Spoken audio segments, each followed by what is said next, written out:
ओम सर्वमंगल मांगले शिवे स्वार्थ साधिके शरणे त्र्यंबके गौरी नारायणी नमस्तुते। जय माता दी दोस्तों, आज हम देवी भागवत पुराण की कथा में सप्तम स्कंद का पहला अध्याय शुरू कर रहे हैं। बोलिए अम्बे मात की जय। दोस्तों, आज की कथा में हम पितामह ब्रह्मा जी की मानसी सृष्टि का वर्णन, नारद जी का दक्ष के पुत्रों को संतान अद्भुति से विरत करना और दक्ष का उन्हें शाप देना की कथा का श्रवण करेंगे। सूत जी बोले, हे ऋषियों, तपस्वी व्यास जी से यह दिव्य कथा सुनकर परीक्षित के पुत्र धर्मात्मा राजा जनमेजय ने प्रसन्नता पूर्वक पुण्य व्यास जी से पूछा। जनमेजय बोले, हे स्वामी, मैं सूर्यवंशी तथा चंद्रवंशी राजाओं के वंश का प्रसिद्ध वर्णन सम्यक प्रकार से सुनना चाहता हूँ। हे पुण्यात्मा, हे सर्वज्ञ, आप उन राजाओं के चरित्र तथा उनके दोनों वंशों से संबंधित उस पाप नाशनी कथा का विस्तार से वर्णन कीजिए। मैंने ऐसा सुना है कि वह सभी पराशक्ति जगदम्बा के महान भक्त थे। अंततः देवी भक्त का चरित्र सुनने से भला कौन विमुख होना चाहेगा। राजा जनमेजय के ऐसा पूछने पर प्रसन्न मुखमंडल वाले सत्यवती नंदन मुनि व्यास ने उनसे कहा। व्यास जी बोले, हे महाराज, अब मैं सूर्यवंश, चंद्रवंश तथा अन्य वंशों की उत्पत्ति से संबंधित कथाओं का विस्तार पूर्वक वर्णन करता हूँ। आप सुनिए। भगवान विष्णु के नाभि कमल से 4 मुख वाले ब्रह्मा जी उत्पन्न हुए। उन्होंने घोर तपस्या करके अत्यंत कठिनता पूर्वक प्राप्त होने वाली महादेवी की आराधना की। उन भगवती से वरदान प्राप्त करके ब्रह्मा जी जगत की रचना करने में प्रवृत्त हुए, किंतु लोक पितामह ब्रह्मा जी मानवीय सृष्टि कर पाने में सफल नहीं हुए। ब्रह्मा जी के मन में सृष्टि के लिए अनेक प्रकार के विचार उत्पन्न हुए, किंतु वह महात्मा अपनी रचना को शीघ्र विस्तार प्रदान करने में समर्थ नहीं हुए। फिर प्रजापति ब्रह्मा जी ने अपने 7 मानस पुत्रों का सृजन किया। मरीचि, अंगिरा, अत्रि, वशिष्ठ, पुलय, कृतु और पुलत्स्य। इन नामों से उन 7 मानस पुत्रों की प्रसिद्धि हुई। ब्रह्मा जी के रोष से रुद्र उत्पन्न हुए तथा उनकी गोद से नारद जी का आर्कट्य हुआ। अंगूठे से दक्ष प्रजापति उत्पन्न हुए। इस प्रकार सनक आदि अन्य मानस पुत्रों की उत्पत्ति हुई। बाएं हाथ के अंगूठे से समस्त सुंदर अंगों वाली दक्ष पत्नी का प्रादुर्भाव हुआ। हे राजन, वह पुराणों में वारणी नाम से प्रसिद्ध है। वह असिकनी नाम से भी विख्यात है और उन्हीं से ब्रह्मा जी के मानस पुत्र देव ऋषि श्रेष्ठ नारद जी का प्रादुर्भाव हुआ है। जनमेजय बोले, हे ब्राह्मण, अभी अभी आपने जो बात कही है कि महान तपस्वी नारद जी दक्ष से तथा वारणी के गर्भ से उत्पन्न हुए थे, इस विषय में मुझे संदेह हो रहा है। धर्म के पूर्ण ज्ञाता तथा तपस्वी में श्रेष्ठ नारद मुनि तो ब्रह्मा जी के मानस पुत्र है, तो फिर वह दक्ष पत्नी वारणी से किस प्रकार उत्पन्न हुई है? आपके द्वारा कथित जय वार्ता अत्यंत विस्मय में डालने वाली है। दक्ष से तथा उनकी भार्या वारणी से इन नारद जी के जन्म के विषय में आप मुझे विस्तार पूर्वक बताइए। हे मुने, विपुल ज्ञान रखने वाले महात्मा नारद जी ने किसके शाप से अपने पूर्व शरीर का त्याग करके किस लिए फिर से जन्म धारण किया था? व्यास जी बोले, स्वयंभू ब्रह्मा जी ने सबसे पहले दक्ष प्रजापति को सृष्टि के लिए आज्ञा दी और कहा कि तुम प्रजा की रचना में तत्पर हो जाओ, जिससे प्रजा की अधिक अधिक वृद्धि हो सके।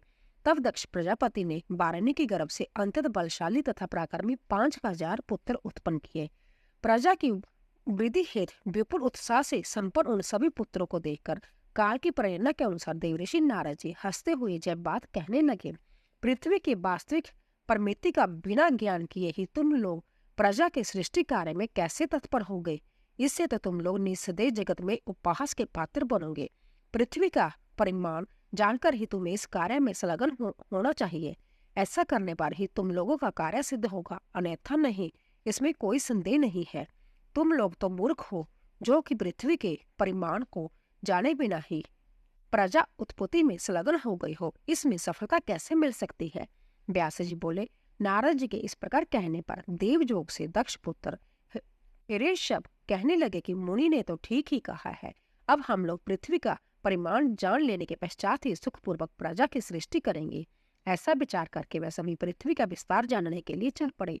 फिर नारद जी की कथा अनुसार पृथ्वी के संपूर्ण तल का ज्ञान करने के लिए कुछ पूर्व दिशा में, कुछ पश्चिम दिशा में, कुछ उत्तर दिशा में तथा कुछ दक्षिण दिशा में बड़े उत्साह के साथ चले। इधर दक्ष प्रजापति सभी पुत्रों को गया हुआ देखकर बहुत ही शोकाकुल हो गई। दृढ़ निश्चय दक्ष प्रजापति ने प्रजाओं को सृष्टि के लिए पुण्य अन्य पुत्र उत्पन्न किए। वह सभी पुत्र भी प्रजा सृष्टि के कार्य में उत्साहपूर्वक तत्पर हो गए। उन्हें देखकर नारद मुनि ने पूर्व की भांति वही बात उनसे भी कही। तुम लोग बड़े ही मूर्ख हो। अरे पृथ्वी के वास्तविक परिमाण का ज्ञान किए बिना ही तुम लोग प्रजा की सृष्टि करने में किस कारण से संलग्न हो गई हो। मुनि की वाणी सुनकर तथा उसे सत्या मानकर वह भी भ्रमित हो गए। वह सभी पुत्र उसी प्रकार भूमंडल का विस्तार जानने के लिए चल पड़े जिस प्रकार उनके भाई लोग पहले चले गए थे। उन पुत्रों की वहां से प्रस्थित देखकर दक्ष अत्यंत कुपित हो उठे और पुत्र शोकजनक कोप से उन्होंने नारद जी को शाप दे दिया। दक्ष बोले, हे नारद, जिस प्रकार तुमने मेरे पुत्रों को नष्ट किया है उसी प्रकार तुम भी नाश को प्राप्त हो जाओ। तुमने मेरे पुत्रों को भ्रष्ट किया है, अतः इस पाप के परिणाम स्वरूप तुम्हें गर्भ में वास करना होगा और मेरा पुत्र बनना पड़ेगा। इस प्रकार शाप के प्रभाव से मुनि नारद वारण्य के गर्भ से उत्पन्न हुए। तदंतर दक्ष ने वारण्य के गर्भ से 60 कन्याओं का उत्पन्न किया, ऐसा हमने सुना है। पुत्रों का शोक त्याग कर परम धर्मनिष्ठ दक्ष प्रजापति ने उन कन्याओं में से 13 कन्याएं महात्मा कश्यप को अर्पित कर दी। हे पृथ्वीपते, उनमें से 10 कन्याएं धर्म की, 27 चंद्रमा को, 2 भृगु मुनि को, 4 अरिष्ट नेमि को, 2 अंगरा ऋषि को तथा शेष दोनों पुण्य अंगरा ऋषि को ही सौंप दिया। उन्हीं कन्याओं का पुत्र तथा पौत्र देवता एवं दानव के रूप में उत्पन्न हुए। वह महान बलशाली तथा आपस में विरोध भाव रखते हुए थे। एक दूसरे के विरोधी तथा राग द्वेष की भावना रखने वाले वह सभी प्राकर्मी देवता तथा दानव अंतत मायावी थे तथा सदा मोह से ग्रस्त रहते थे। दूसरा अध्याय। जन्मेजय बोले, हे महाभाग, आप मुझसे राजाओं के वंश का विस्तार पूर्वक वर्णन कीजिए और विशेष रूप से सूर्य वंश में उत्पन्न धर्मव राजाओं का वंश के विषय में बताइए। व्यास जी बोले, हे भारत, ऋषि श्रेष्ठ नारद जी से पूर्व काल में जैसा मैंने सुना है उसी के अनुसार सूर्यवंश का प्रसिद्ध वर्णन करूंगा, आप सुनिए। एक समय की बात है, श्रीमान नारद मुनि स्वेच्छापूर्वक विचरण करते हुए सरस्वती नदी के पावन तट पर पवित्र आश्रम में पधारे। मैं सिर झुकाकर उनके चरणों में प्रणाम करके उनके सामने स्थित हो गया। फिर बैठने के लिए आसन प्रदान करके मैंने आदर पूर्वक उनकी पूजा की। उनकी विधिवत पूजा करके मैंने उनसे जय वचन कहा, हे मुनिवर, आप पूजनीय के आगमन से मैं पवित्र हो गया हूँ। हे सर्वज्ञ, इन 7वें मनु के वंश में जो विख्यात राजागण हो चुके हैं उन राजाओं के चरित्र से संबंधित कथा कहिए। उन राजाओं की उत्पत्ति अनुपम है और उनका चरित्र अत्यंत अवधुत है। अतः हे ब्राह्मण, मैं विस्तार के साथ सूर्यवंश का वर्णन सुनने का इच्छुक हूँ। हे मुनिश्रेष्ठ, संक्षिप्त जावस्थित जिस किसी भी रूप में आप मुझसे इसका वर्णन कीजिए। हे राजन, मेरे ऐसा पूछने पर परमार्थ ज्ञाता नारद जी हंसते हुए मुझे संबोधित करके प्रेम पूर्वक प्रसन्नता के साथ कहने लगे। नारद जी बोले, हे सत्यवती, राजाओं के अति उत्तम वंश के विषय में सुनिए।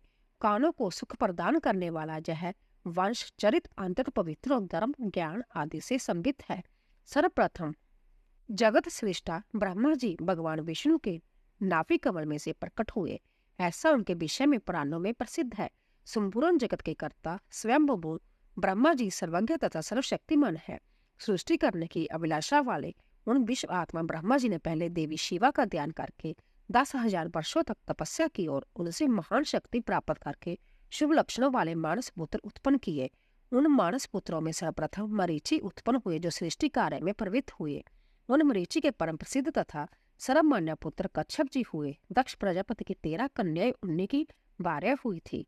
देवता, दैत्य, यक्ष, सर्प, पशु और पक्षी सब के सब उन्हीं से उत्पन्न हुए। अतः सृष्टि कच्छप भी है। देवताओं में सूर्य सबसे श्रेष्ठ है। उनका नाम विवस्वान भी है।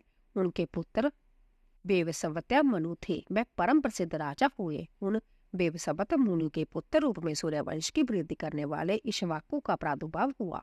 इक्ष्वाकु के जन्म के बाद उन मनु के 9 पुत्र और उत्पन्न हुए। हे राजेंद्र, आप एकाग्रचित्त होकर उनके नाम सुनिए। इक्ष्वाकु के अतिरिक्त नाबाग, दृष्ट, शांति, नरसिंह, प्राशु, निरिक, 7वें दृष्ट एवं क्रुश और प्रसिद्ध जन 9 मनुपुत्र के रूप में प्रसिद्ध हुए। इन मनुपुत्रों में इक्ष्वाकु सबसे पहले उत्पन्न हुए थे। उनके 100 पुत्र हुए। उनमें आत्मज्ञानी विकुशी सबसे बड़े थे। अब आप मनुवंश में जन्म लेने वाले प्राकर्मी सभी 9 मनुपुत्रों के वंश विस्तार के विषय में संक्षेप में सुनिए। नाबाग के पुत्र अम्बरीश हुए। वह प्रतापी, धर्मज्ञ, सत्य, प्रतिगौर, प्रजा पालन में तत्पर रहने वाले थे। दृष्ट से द्राष्ट हुए जो क्षत्रिय होते हैं भी ब्राह्मण बन गए। संग्राम से विमुख रहकर वह सम्यक रूप से ब्राह्मणोचित कर्म में निरत रहते थे। श्रैती के अनंत नामक पुत्र उत्पन्न हुए। वे अति प्रसिद्ध हुए। रूप तथा सौंदर्य से युक्त एक सुकन्या नाम की पुत्री भी उनसे उत्पन्न हुई। राजा श्रैती ने अपनी वह सुंदरी पुत्री नेत्रहीन च्यवन मुनि को सौंप दी। बाद में उसी सुकन्या के शील तथा गुण के प्रभाव से च्यवन मुनि सुंदर नेत्रों वाले हो गए। सूर्यपुत्र अश्विनी कुमारों ने उन्हें नेत्रयुक्त कर दिया था, ऐसा हमने सुना है। जनमेजय बोले, हे ब्राह्मण, आपने कथा में जो जय कहा था कि राजा शैती अंधे मुनि को अपनी सुंदर नेत्रों वाली कन्या प्रदान करती, तो इसमें मुझे एक महान संदेह हो रहा है। यदि उनकी पुत्री कुरूप, गुणहीन और शुभ लक्षणों से हीन होती, तब वह राजा शैती उसका विवाह नेत्रहीन होने के साथ कर भी सकता था। किंतु च्यवन मुनि को दुष्टिहीन जानते हुए भी उन नृप श्रेष्ठ ने उन्हें अपनी सुमुखी कन्या कैसे सौंप दी? हे ब्राह्मण, मुझे इसका कारण बताइए। मैं सदा आपके अनुग्रह के योग्य हूँ। सूत जी बोले, परीक्षित के पुत्र राजा जनमेजय की बात सुनकर प्रसन्न मन वाले व्यास जी हंसते हुए उनसे कहने लगे। व्यास जी बोले, हे राजन, वैवस्वत मनु के पुत्र श्रांति नाम वाले ऐश्वर्य वाली राजा थे। उनकी 4012 थी। वह सभी राजकुमारियां अंतत रूपवती तथा समस्त शुभ लक्षणों से युक्त थी। राजा की सभी पत्नियां प्रेम युक्त रहती हुई सदा उनके अनुकूल व्यवहार करती थी। उन सब के बीच में सुकन्या नामक एक ही सुंदरी पुत्री थी। सुंदर मुस्कान वाली वह कन्या पिता तथा समस्त माताओं के लिए अंतत प्रिय थी। उस नगर से थोड़ी ही दूरी पर मानसरोवर के तुल्य एक तालाब था। उसमें उतरने के लिए सीढ़ियों का मार्ग बना हुआ था। वह सरोवर स्वच्छ जल से परिपूर्ण था। हंस, बत्तख, चक्रवाक, जलकाक और सारस पक्षियों से वह सरोवर व्याप्त और सुशोभित था। अन्य पक्षी सूरों से भी वह आवृत रहता था। वह 5 प्रकार के कमलों से सुशोभित था, जिन पर भौरे मंडराते रहते थे। उस सरोवर का तट बहुत से वृक्षों तथा सुंदर पौधों आदि से घिरा हुआ था। वह सरोवर साल, तमाल, देवदारू, पुनाग और अशोक के वृक्षों से सुशोभित था। बट, पीपल, कंदम्ब, केला, नींबू, बीजपुर, पिजोरा, नींबू, खंजूर, कटहल, सुपारी, नारियल तथा केतकी, जूही, मालती जैसी सुंदर स्वच्छ लताओं तथा वृक्षों से वह सम्यक प्रकार से संपन्न था। जामुन, आम, इमली, क्रंच, पलाश, नीम, खैर और बेल तथा आंवला आदि वृक्षों से सुशोभित था। कोकिलों और मयूरों की दबनी से वह सदा निनादित रहता था। उस सरोवर के पास में ही वृक्षों से घिरे हुए एक शुभ स्थान पर शांत चित्त वाले महातपस्वी वृक्षवंशी च्यवन मुनि रहते थे। उस स्थान को निर्जन समझकर उन्होंने मन को एकाग्र करके तपस्या प्रारंभ कर दी। वे आसन पर दृढ़ता पूर्वक विराजमान होकर मौन धारण किए हुए थे। प्राण बाजू पर उनका पूर्ण अधिकार था तथा सभी इंद्रियां उनके वश में थी। उन तपोनिधि ने भोजन भी त्याग दिया था। वे जल ग्रहण के भी किए बिना जगदम्बा का ध्यान करते थे। हे राजन, उनके शरीर पर लताएं गिरी हुई थी तथा दीमकों द्वारा वह पूरी तरह से ढक लिए गए थे। हे राजन, बहुत दिनों तक इस प्रकार बैठे रहने के कारण उन पर दीमक की चींटियां चढ़ गई और उनसे वह घिर गई। वह बुद्धि संपन्न मुनि पूरी तरह से मिट्टी के ढेर सदृश हो गए थे। हे राजन, किसी समय वह राजा शैती अपनी रानी के साथ विहार करने के लिए उस उत्तम सरोवर पर आए। सरोवर का जल स्वच्छ था, कमल खिले हुए थे। अतः राजा शैती सुंदरियों को साथ लेकर जल क्रीड़ा करने लगे। लक्ष्मी की तुलना करने वाली तथा चंचल स्वभाव वाली वह सुकन्या वन में आकर सुंदर फूलों को चुनती हुई सखियों के साथ विहार करने लगी। वह सभी प्रकार के आभूषणों से अलंकृत थी तथा उसके चरण के नुपुर मधुर ध्वनि कर रहे थे। इधर उधर भ्रमण करती हुई वह राजकुमारी सुकन्या वाल्मीकि बने हुए च्यवन मुनि के निकट पहुंच गई। क्रीड़ा में सख्त वह सुकन्या वाल्मीकि के निकट बैठ गई और उस वाल्मीकि के छिद्रों से जुगनू की तरह चमकने वाली 2 ज्योतियां दिखाई पड़ी। ये क्या है? ऐसी जिज्ञासा होने पर उसने आवरण हटाने का मन में निश्चय किया। फिर वह सुंदरी एक नुकीला कांटा लेकर शीघ्रतापूर्वक मिट्टी हटाने लगी। मुनि च्यवन ने विचरण करने वाली कामदेव की स्त्री रथी के सदृश तथा सुंदर केशव वाली उस राजकुमारी को पास में स्थित होकर मिट्टी हटाने में संलग्न देखा। क्षीण स्वर वाले तपोनिधि च्यवन मुनि सुंदर दांतों वाली उस सुंदरी सुकन्या को देखकर उससे कहने लगी, ये क्या है? हे विशाल नैनों वाली, दूर चली जाओ। हे सुमुखी, मैं एक तपस्वी हूँ, इस बाम्बी को कांटे से मत हटाओ। मुनि के कहने पर भी उसने उनकी बातें न सुनी। यह कौन सी चमकने वाली वस्तु है? यह कहकर उसने मुनि के नेत्र बेद डाले। देव की प्रेरणा से राजकुमारी उनके नेत्र बींध कर सशंक बाप से खेलती हुई और मैंने जे क्या कर डाला जय सोचती हुई वहां से चली गई। नेत्रों के बिन जाने से महर्षि को क्रोध हुआ और अत्यधिक वेदना से पीड़ित होने के कारण वह बहुत दुखित हुए।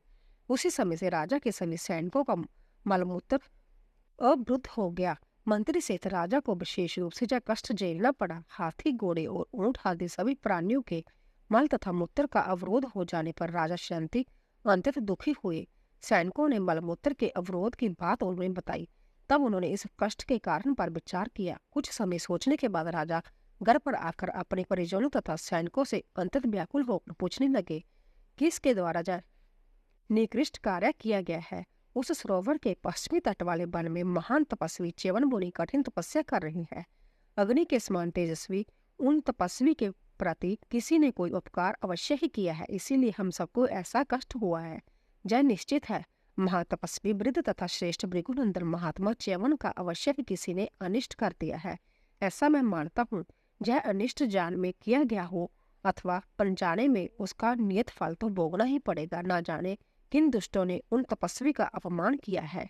राजा के ऐसा पूछने पर दुख से व्याकुल हुए सैनिकों ने उनसे कहा, हम लोगों के द्वारा मन वाणी कर्म से मुनि का कुछ भी उपकार हुआ हो, इसे हम लोग नहीं जानते। तीसरा अध्याय। व्यास जी बोले, हे राजन, इस घटना से अंतत चिंतित राजा शांति उन सबसे पूछने के पश्चात शांति तथा उग्रता पूर्वक भी अपने बंधुजनों से पूछा। समस्त प्रजाजन और अपने पिता को अंतत दुखी देखकर तथा अपने द्वारा उन छिद्रों में कांटा चुभाने की बात को सोचकर उस सुकन्या ने जय कहा, हे पिताजी, वन में खेलती हुई मैंने लताओं से गिरा हुआ 2 छिद्रों वाला एक विशाल बाल्मीक देखा। उन छिद्रों में से जुगनू की बनती तीव्र प्रकाशमान 2 ज्योतियां मैंने देखी। तब हे महाराज, जुगनू की शंका करके मैंने उन छिद्रों में सुई चुबो दी। हे पिताजी, उस समय मैंने देखा कि वह सुई जल से भीग गई थी और उस बाल्मीक में से हा हा हा की मंद मंद ध्वनि मुझे सुनाई पड़ी। हे राजन, तब मैं आश्चर्य में पड़ गई कि ये क्या हो गया। मैं इस शंका से ग्रस्त हो गई कि न जाने मेरे द्वारा उस बाल्मीक के मध्य में कौन सी वस्तु बिंद गई है। सुकन्या का जब मधुर वचन सुनकर राजा शांति इस कृत्य को मुनि का अपमान समझकर शीघ्रतापूर्वक उस बाल्मीक के पास जा पहुंचे। वहां उन्होंने महान कष्ट में पड़े हुए परम तपस्वी च्यवन मुनि को देखा। फिर उन्होंने मुनि के शरीर पर जमी हुई विशाल बाल्मीक बाम्बी को हटाया। इसके बाद राजा शांति ने दंड की बांधती पृथ्वी पर पड़कर मुनि भार्गव को प्रणाम करके उनकी स्तुति की और पुण्य में हाथ जोड़कर विनम्रता पूर्वक उनसे कहने लगे, हे महाभाग, मेरी पुत्री खेल रही थी, उसी ने जा दुष्कर्म कर दिया है। हे ब्राह्मण, उस बालिका के द्वारा अनजान में किए गए इस अपराध को आप क्षमा कर दे। मुनिगण क्रोध शून्य होते हैं, ऐसा मैंने सुना है, अतः आप इस समय बालिका का अपराध क्षमा कर दीजिए। व्यास जी बोले, उनकी बात सुनकर च्यवन मुनि नम्रता पूर्वक खड़े उन राजा को अंतत दुखित जानकर उनसे कहने लगे। च्यवन बोले, हे राजन, मैं कभी भी लेश मात्र क्रोध नहीं करता। आपकी पुत्री के द्वारा मुझे पीड़ा पहुंचाए जाने पर भी मैंने अभी तक आपको शाप नहीं दिया है। हे महपते, इस समय मुझ निरपराध के नेत्रों में पीड़ा उत्पन्न हो रही है। मैं जानता हूँ कि इस पाप कर्म के कारण आप कष्ट में पड़ गए हैं। भगवती के भगत के प्रति घोर अपराध करके कौन सा व्यक्ति सुख पा सकता है, चाहे साक्षात शंकर ही उसके रक्षक क्यों न हो। हे महिपाल, मैं क्या करूं, मैं अंधा हो गया हूँ और बुढ़ापे में मुझे घेर लिया है। हे राजन, अब मुझ अंधे की सेवा कौन करेगा। राजा बोले, हे मुनिश्रेष्ठ, मेरे बहुत से सेवक दिन रात आपकी सेवा करेंगे। आप अपराध क्षमा करें, क्योंकि तपस्वी लोग अंततः अल्प क्रोध वाले होते हैं। च्यवन बोले, हे राजन, मैं अंधा हूँ, अंत अकेले रहकर मैं तप करने में कैसे असमर्थ हो सकता हूँ। क्या आपके वह सेवक सम्यक रूप से मेरा प्रिय कार्य कर सकेंगे। हे राजन, यदि आप क्षमा करने के लिए मुझसे कहते हैं तो मेरी एक बात मान लीजिए। मेरी सेवा के लिए कमल के समान नेत्रों वाली अपनी कन्या मुझे सौंप दीजिए। हे महाराज, मैं आपकी इस कन्या पर प्रसन्न हूँ। हे महामते, मैं तपस्या करूंगा और वह मेरी सेवा करेंगी। हे राजन, ऐसा करने पर मुझे सुख मिलेगा और आपका भी कल्याण होगा। मेरे प्रसन्न हो जाने पर आपके सैनिकों को भी सुख प्राप्त होगा, इसमें संदेह नहीं है। हे पुप, मन में जब विचार करके आप कन्या दान कर दीजिए। इसमें आपको कुछ भी दोष नहीं लगेगा, क्योंकि मैं एक स्वयंशील तपस्वी हूँ। व्यास जी बोले, हे भारत, मुनि की बात सुनकर राजा श्रृंति घोर चिंता में पड़ गई। दूंगा या नहीं दूंगा, कुछ भी उन्होंने नहीं कहा। मैं सोचने लगे कि देवकन्या के तुल्य अपनी जय पुत्री इस अंधे कुरूप तथा बूढ़े मुनि के देकर मैं कैसे सुखी रह सकता हूँ। ऐसा अल्प बुद्धि तथा पापी कौन होगा जो शुभ तथा अशुभ ज्ञान रखते हुए भी अपने सुख के लिए अपनी ही कन्या के सांसारिक सुख को नष्ट कर देगा। अंधे तथा वृद्ध च्यवन मुनि को पति रूप में प्राप्त करके सुंदर बोहे वाली तथा काम बाण से व्यतीत वह कन्या उनके साथ किस प्रकार अपना जीवन व्यतीत करेगी। अपने अनुकूल पति पाकर भी यौवन अवस्था में किसी स्त्री के द्वारा और वह भी विशेष रूप संपन्न स्त्री के द्वारा काम को जीतना अत्यंत कठिन है, तो फिर इस वृद्ध तथा नेत्रहीन पति को पाकर उसकी क्या स्थिति होगी। तपस्वी गौतम ऋषि को पति रूप में प्राप्त करके रूप तथा यौवन से युक्त सुंदरी अहल्या इंद्र के द्वारा शीघ्र ही ठग ली गई थी और बाद में इसे धर्म विरुद्ध जानकर उसके पति गौतम ने शाप दे दिया था। अतः मुझे कष्ट भले ही मिले, किंतु मैं मुनि को अपनी पुत्री सुकन्या नहीं दूंगा। ऐसा विचार करके राजा शयंती संतप्त मन से अपने घर चले गए और अत्यंत विषादग्रस्त होकर उन्होंने मंत्री को बुलाकर उनसे मंत्रणा की, हे मंत्रियों, आप लोग बताइए कि मैं इस समय क्या करूं, अपनी पुत्री मुनि को सौंप दूं अथवा सम्यक दुख भोगूं। अब आप लोग मिलकर इस सम्यक विचार कीजिए कि मेरा हित किस प्रकार होगा। मंत्रीगण बोले, हे महाराज, इस विषम संकट की स्थिति में हम आपसे क्या कहें। जय अंत्यत में सुकन्या इस अभाग्य को देना कैसे उचित होगा। व्यास जी बोले, हे राजन, तब उसने पिता तथा मंत्री को चिंता से आकुल देखकर सुकन्या उनका अभिप्राय समझ गई और मुस्कुराकर बोली, हे पिताजी, आज आप चिंता से व्याकुल इंद्रियों वाले किस लिए है। निश्चित ही आप मेरे लिए ही अंतित दुख तथा ग्लानि मुख हो। अतः हे पिताजी, मैं अभी व्याक्रांत मुनि च्यवन के पास जाकर और उन्हें आश्वस्त करके अपने को अर्पित कर प्रसन्न करूंगी। इस प्रकार सुकन्या ने जो बात कही उसे सुनकर प्रसन्न मन वाले राजा शयंती ने सचिवों के समक्ष उससे कहा, हे पुत्री, तुम अबला हो, अतः वृद्धता से ग्रस्त उस अंधे तथा विशेष रूप से क्रोधी मुनि की सेवा उस वन में कैसे कर पाओगी। मैं इस प्रकार के रूप से युक्त तथा रथी के तुल्य सुंदरी कन्या को ग्रस्त शरीर वाले अंधे मुनि को अपने सुख के लिए भला कैसे दे दूं। पिता को चाहिए कि वह अपनी पुत्री समान अवस्था, जाति तथा सामर्थ्य वाले और धन धान्य से संपन्न व्यक्ति को सौंपे, किंतु धनहीन को कभी भी नहीं सौंपे। हे विशाल नयन वाली पुत्री, कहाँ तो तुम ऐसी रूपवती और कहाँ वन में रहने वाला वह वृद्ध मुनि। ऐसी स्थिति में मैं अपनी पुत्री को उस अयोग्य को भला कैसे अर्पित करूं। हे मनोहरे, हे कमल पत्र के समान नेत्रों वाली छोटी सी पर्ण कुटी में जो सदा निवास करता है, ऐसे वर के साथ तुम्हारे विवाह की कल्पना भी मैं कैसे कर सकता हूँ। मेरी तथा मेरे सैनिकों की मृत्यु हो जाए, जय तो मेरे लिए उत्तम है, किंतु हे पिकवासिनी, तुम्हें एक अंधे को सौंप देना मुझे अच्छा नहीं लगता है। होनहार तो होकर ही रहता है, किंतु मैं अपने देरा का त्याग नहीं करूंगा। और हे सुशैनी, तुम निश्चित हो, मैं तुम्हें उस अंधे मुनि को कभी नहीं सौंप सकता। हे पुत्री, मेरा राज्य और जहां तक कि मेरा शरीर भी रहे अथवा चला जाए, किंतु मैं उस नेत्रहीन मुनि को तुम्हें किसी भी स्थिति में नहीं दूंगा। फिर पिता का वह वचन सुनकर अंतत प्रसन्न मुख वाली सुकन्या ने उनसे जय स्नेहयुक्त वचन कहा। सुकन्या बोली, हे पिताजी, मेरे लिए आप चिंता न करें और अब मुझे मुनि को सौंप दीजिए, क्योंकि मेरे लिए ऐसा कर देने से संपूर्ण प्रजा को सुख प्राप्त होगा। मैं हर प्रकार से संतुष्ट होकर उस निर्जन वन में अपने परम पवित्र वृद्ध पति के अगाध श्रद्धा से सेवा करूंगी और शास्त्र सम्मत सती धर्म का पूर्ण तत्परता से साथ पालन करूंगी। हे निष्पाप पिताजी, भोग विलास में मेरी अभिरुचि नहीं है, आप अपने चित्त में से स्थिरता रखिए।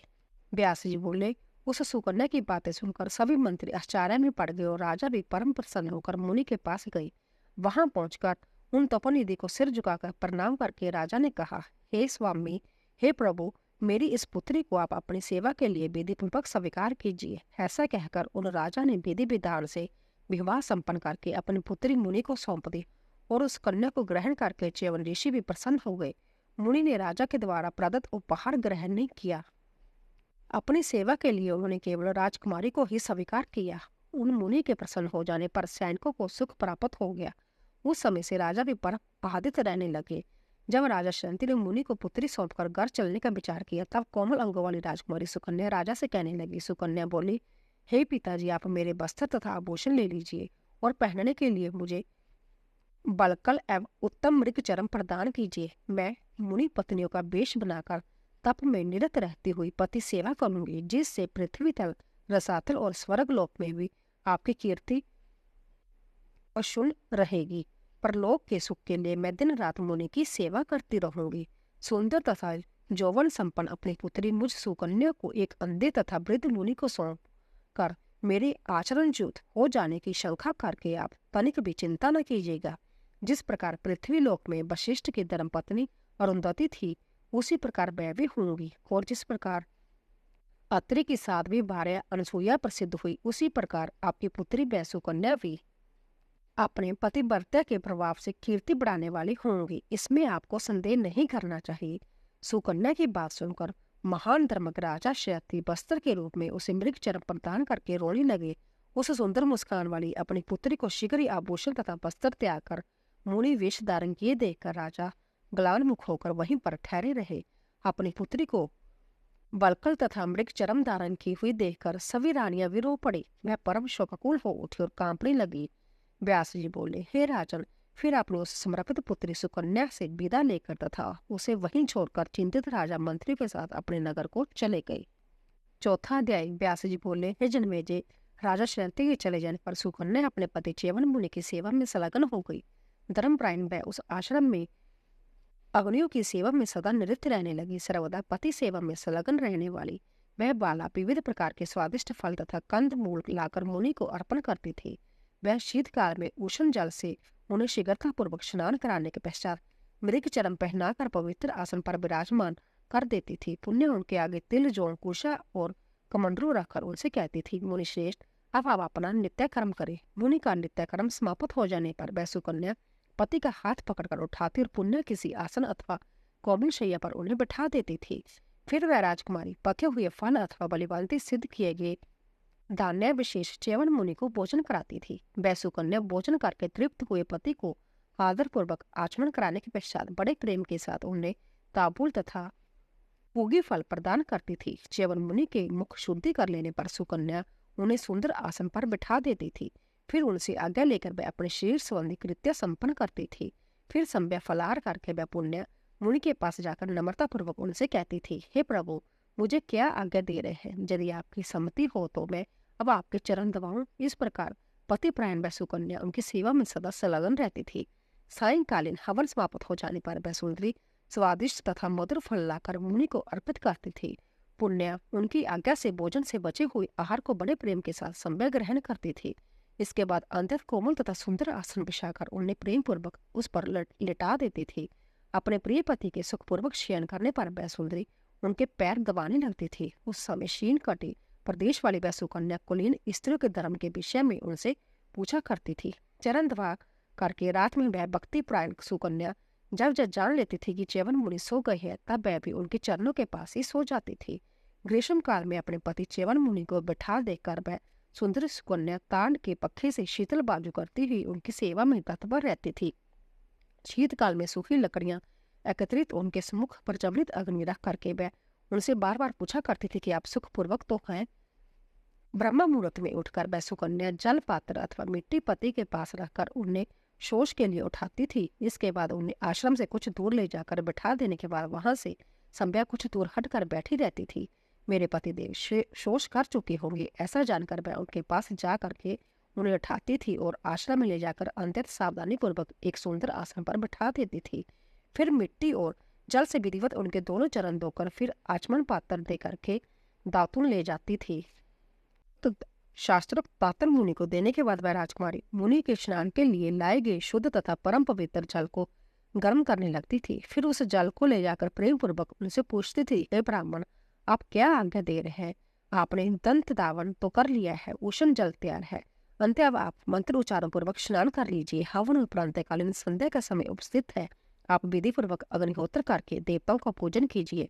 इस प्रकार वह श्रेष्ठ सुकन्या तपस्वी पति प्राप्त कर तप तथा नियम के साथ प्रेम पूर्वक प्रतिदिन उनकी सेवा करती रहती थी। सुंदर मुख वाली वह सुकन्या अग्नि तथा अतिथियों की सेवा करती हुई प्रसन्नता पूर्वक सदा च्यवन मुनि की सेवा में तल्लीन रहती थी। किसी समय सूर्य के पुत्र दोनों अश्विनी कुमार क्रीड़ा करते हुए च्यवन मुनि के आश्रम के पास आ पहुंचे। उन अश्विनी कुमारों ने जल में स्नान करके निर्वित हुए तथा अपने आश्रम की ओर जाती हुई उस सुराग सुंदरी सुकन्या को देख लिया। देवकन्या के समान कांति वाली उस सुकन्या को देखकर दोनों अश्विनी कुमार अत्यधिक मुग्ध हो गए और शीघ्र ही उसके पास पहुंचकर आदरपूर्वक कहने लगी, इब्रारोहे, थोड़ी देर ठहरो। हे गजगामनी, हम दोनों सूर्यदेव के पुत्र अश्विनी कुमार तुमसे कुछ पूछने के लिए जहाँ आए हैं। हे सुषमते, सच सच बताओ कि तुम किसकी पुत्री हो? तुम्हारे पति कौन है? इस सरोवर में स्नान करने के लिए तुम अकेली ही उद्यान में क्यों आई हो? हे कमल लोचने, तुम तो सौंदर्य में दूसरी लक्ष्मी के भांति प्रतीत हो रही हो। हे शोभने, हम जय रहस्य जानना चाहते हैं, तुम बताओ। हे कांते, हे चंचल नैनों वाली, जब तुम्हारे जय कोमल तथा नगन चरण कठोर भूमि पर पड़ती है तथा आगे की ओर बढ़ती है, तब जय हमारे हृदय में व्याथा उत्पन्न करते हैं। हे तनवंगी, तुम बीमार पर चलने योग्य हो, तब तुम नंगे पांव पैदल क्यों चल रही हो? इस वन में तुम्हारा भ्रमण क्यों हो रहा है? तुम सैकड़ों दासियों को साथ लेकर घर से क्यों नहीं निकली? हे ब्राह्मणे, तुम राजपुत्री हो अथवा अप्सरा हो, जैसा सच बता दो। तुम्हारी माता धन्य है जिनसे तुम उत्पन्न हुई हो, तुम्हारे वह पिता भी धन्य है। तुम्हारे पति के भाग्य के विषय में तो हम तुमसे क्या ही नहीं सकते। हे सुलोचने, जहाँ की भूमि देवलोक से भी बढ़कर है, पृथ्वी तल पर पड़ता हुआ तुम्हारा चरण इसे पवित्र बना रहा है। इस वन में रहने वाले सभी मृग तथा दूसरे पक्षी जो तुम्हें देख रहे हैं, वह परम भाग्यशाली है। जय भूमि भी परम पवित्र हो गई है। हे सुलोचने, तुम्हारी अधिक प्रशंसा क्या करो। अब तुम सत्य बताओ कि तुम्हारे पिता कौन है और तुम्हारे पतिदेव कहाँ रहते हैं। उन्हें आदरपूर्वक देखने की हमारी इच्छा है। व्यास जी बोले, अश्विनी कुमारों की जब बात सुनकर परम सुंदरी राजकुमारी सुकन्या अंतत लज्जित हो गई। देवकन्या का सदृश में राजपुत्री उनसे कहने लगी, आप लोग मुझे राजा श्रैत्य की पुत्री तथा च्यवन मुनि की भार्या समझे। मैं एक पतिव्रता स्त्री हूँ। मेरे पिताजी ने स्वेच्छा से मुझे उन्हें सौंप दिया है। हे देवताओं, मेरे पतिदेव वृद्ध तथा नेत्रहीन है, वह परम तपस्वी है। मैं प्रसन्न मन से दिन रात उनकी सेवा करती रहती हूँ। आप दोनों कौन है और जहाँ क्यों पधारे हो? मेरे पतिदेव इस समय आश्रम में विराजमान है। आप लोग वहां चलकर आश्रम को पवित्र कीजिए। हे राजन, अश्विनी कुमारों ने सुकन्या की बात सुनकर उससे कहा, हे कल्याणी, तुम्हारे पिता ने तुम्हें उन तपस्वी को कैसे सौंप दिया? तुम तो बादल में चमकने वाले बदूत की भांति इस वन प्रदेश में सुशोभित हो रही हो। हे भामने, तुम्हारे सदृश स्त्री तो देवताओं के जहाँ भी नहीं देखी जाती। काले केश पाश वाली तुम दिव्य वस्त्र तथा सर्वविध आभूषण धारण करने के योग्य हो। इन बड़कल वस्त्रों के धारण करने से तुम शोभा नहीं पा रही हो। हे विशाल नेत्रों वाली, हे प्रिय, विधाता ने एक ऐसा मूर्खतापूर्ण कृत्य किया है जो कि तुम वार्धक्य से पीड़ित इस नेत्रहीन मुनि को पति रूप में प्राप्त करके इस वन में महान कष्ट भोग रही हो। हे नृत्य विशारदे, तुमने इन्हें व्यर्थ ही वर्ण किया है। नवीन अवस्था प्राप्त करके तुम उनके साथ शोभा नहीं पा रही हो। बलिवांती लक्ष्य साध करके कामदेव के द्वारा बेगपूर्वक छोड़ेंगे, बाण किस पर गिरेंगे? तुम्हारे पति तो इस प्रकार असमर्थ है। विधाता निश्चय ही मंद बुद्धि वाले हैं, जो उन्होंने नव यौवन से संपन्न तुम्हें नेत्रहीन की पत्नी बना दिया है। हे विशालोचने, तुम इनके योग्य नहीं हो। अंत्य हे चारुलोचने, तुम किसी दूसरे को अपना पति बना लो। ऐसे नेत्रहीन मुनि को पति रूप में पाकर तुम्हारा जीवन व्यर्थ हो गया है। हम लोग इस तरह से वन में तुम्हारे निवास करने तथा बलकल वस्त्र धारण करने को उचित नहीं मानते हैं। अंत्य है प्रशस्त अंगों वाली, तुम इसमें विचार करके हम दोनों में से किसी एक को अपना पति बना लो। हे सुलोचने, हे माननी, हे सुंदरी, तुम इस अंधे तथा बूढ़े मुनि की सेवा करते हुए अपने यौवन को व्यर्थ क्यों कर रही हो? भाग्य से हीन तथा पोषण, वरण और रक्षा के समर्थ से रहित उस मुनि की सेवा तुम क्यों कर रही हो? हे निर्दोष अंगों वाली, सभी प्रकार के सुख भोगों से वंचित इस मुनि को छोड़कर तुम हम दोनों में से किसी एक को स्वीकार कर लो। हे कांते, हमें वर्ण करके तुम इंद्र के नंदन वन में तथा कुबेर के चैत्र रथ वन में स्वेच्छापूर्वक विहार करो। हे मानने, तुम इस अंधे तथा वृद्ध के साथ अपमानित होकर अपना जीवन कैसे बताओगे? तुम समस्त शुभ लक्षण से संपन्न एक राजकुमारी हो तथा संसारिक हाव भाव को बलिवांती जानती हो। अंत्य तुम भाग्यहीन स्त्री की भांति इस निर्जन वन में अपना समय व्यर्थ क्यों बिता रही हो? अंत्य हे पिकवासिनी, हे सुमुखी, तुम अपने सुख के लिए हम दोनों में से किसी एक को स्वीकार कर लो। कृष्ण कटे प्रदेश वाली हे राजकुमारी, तुम इस वृद्ध मुनि को शीघ्र छोड़कर हमारे साथ देव भवनों में चलकर नानाविध सुखों का भोग करो। हे सुंदर केशव वाली, हे मृगनयनी, इस निर्जन वन में एक वृद्ध के साथ रहते हुए तुम्हें कौन सा सुख है? एक तो तुम्हारी जन नई युवावस्था और उस पर भी एक अंधे की सेवा तुम्हें करनी पड़ रही है। हे राजकुमारी, क्या दुख भोगना ही तुम्हारा अविष्ट है? हे चंद्रमुखी, तुम अंत्यत कोमल हो। अंत्य वन से तुम्हारा इस प्रकार फल तथा जल ले आना कदापि उचित नहीं है। तो दोस्तों, इसी तरह चौथा अध्याय पूरा हुआ। कल की कथा में हम अश्विनी कुमारों का च्यवन मुनि को नेत्र तथा नव यौवन से संपन्न बनाना की कथा का श्रवण करेंगे। बोलिए अम्बे मात की जय। तो दोस्तों, अगर आपको हमारी कथा पसंद आ रही हो, प्लीज जाने से पहले चैनल को सब्सक्राइब कीजिए, लाइक कीजिए और शेयर कीजिए। आप सभी का धन्यवाद।